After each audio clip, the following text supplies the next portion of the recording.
పశ్చిమాసియాలో ఉద్రిక్తతలు తారాస్థాయికి చేరాయి. బహ్రెయిన్కు చెందిన గ్లోబల్ అల్యూమినియం దిగ్గజం లక్ష్యంగా ఇరాన్ దాడులకు పాల్పడింది. శనివారం జరిగిన ఈ దాడిలో తమ ప్లాంట్లో సౌకర్యాలు దెబ్బతిన్నాయని ఆల్ఫా సంస్థ అధికారికంగా ధృవీకరించింది.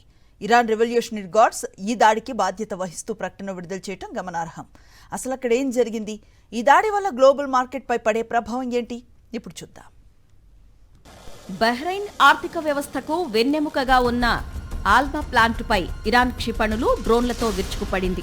ఈ దాడిలో 2 ఉద్యోగులు స్వల్పంగా గాయపడ్డారని, ప్లాంటులోని కొన్ని విభాగాలు దెబ్బతిన్నాయని యాజమాన్యం వెల్లడించింది.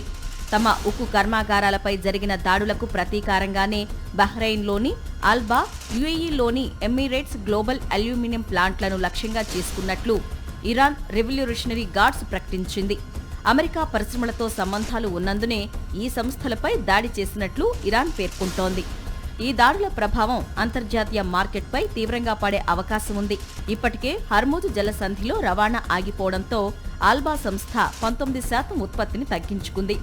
ఇప్పుడు నేరుగా ప్లాంట్పైనే దాడి జరగడంతో గ్లోబల్ మార్కెట్లో అల్యూమినియం ధరలు ఆకాశాన్ని తాకే ప్రమాదం ఉందని విశ్లేషకులు హెచ్చరిస్తున్నారు.